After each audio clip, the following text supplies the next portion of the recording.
Okay, I am going to be the prophet of doom and gloom here.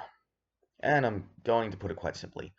Trump hasn't won yet, so stop getting excited.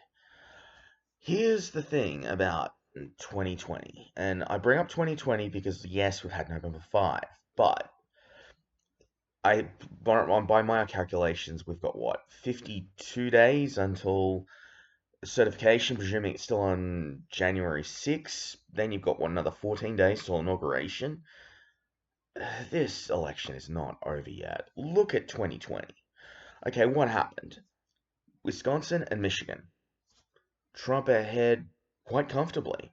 Then what happens? One night they tell scrutineers both in both states, "We done for the night, go home, come back 8 o'clock in the morning."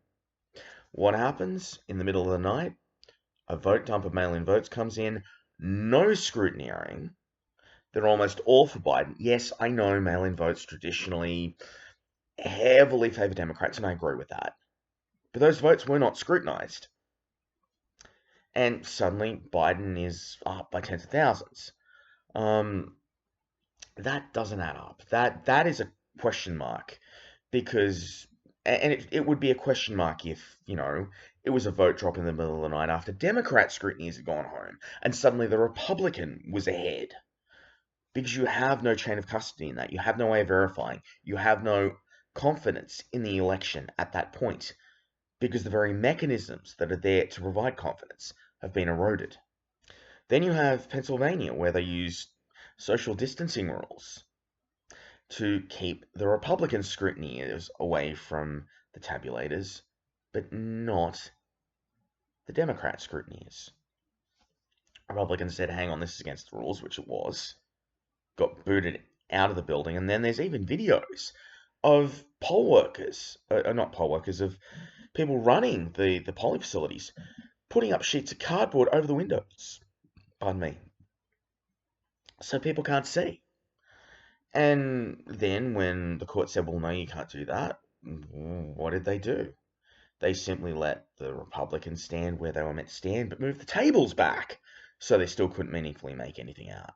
Um, and so you had all these shenanigans going on at the time, and the Supreme Court should have heard some of these. Yes, they heard some cases which were frivolous and didn't add up, absolutely. But the vast majority of these cases were dismissed on technicalities. They were never addressed. And so look at it this way. There haven't been rulings on these shenanigans. We know that they've existed, and we know there's time for them to exist again.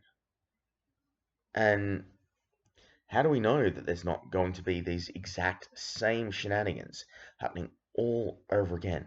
We don't. And heaven forbid, and to anyone watching this, I'm just simply acknowledging the possibility, and I really hope this does not happen. But considering all the assassination attempts on Donald Trump, even if we make it through November and December without any of these shenanigans, or they get solved, let's say for a minute that on January 6th, presuming certification takes place on the same date as it did in 2021, in 2025, let's say that Donald Trump is certified. Are you honestly telling me that some nutjob out there isn't going to try to take a shot at him on Inauguration Day? We've had the Butler rally. We've had Ukrainian assets trying to arrange assassinations. We had a guy showing up at his golf course, for crying out loud, with armor plating for shielding.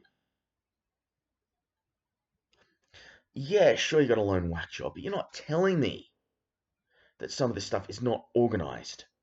You cannot tell me that there aren't either foreign actors involved with trying to keep Trump out by any means necessary, or worse, domestic actors that are in institutional power.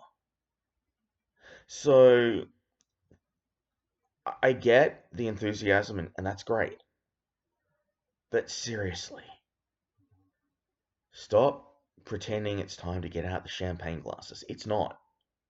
It's not even remotely close to saying Trump won yet, because there's still a whole heap of dark before that dawn. There's still a whole heap of time for shenanigans to happen, for mail-in votes to come in that have chain of custody issues, for counting to happen in ways that there are chain of custody issues, for certification issues, for riots, for example, to disrupt certification. We've got Democrats saying they won't certify. And then, presuming we get through all of that, some nutter, or worse, some psychotic deep state actor taking another shot at Trump on the inauguration stage. So, this is far from over.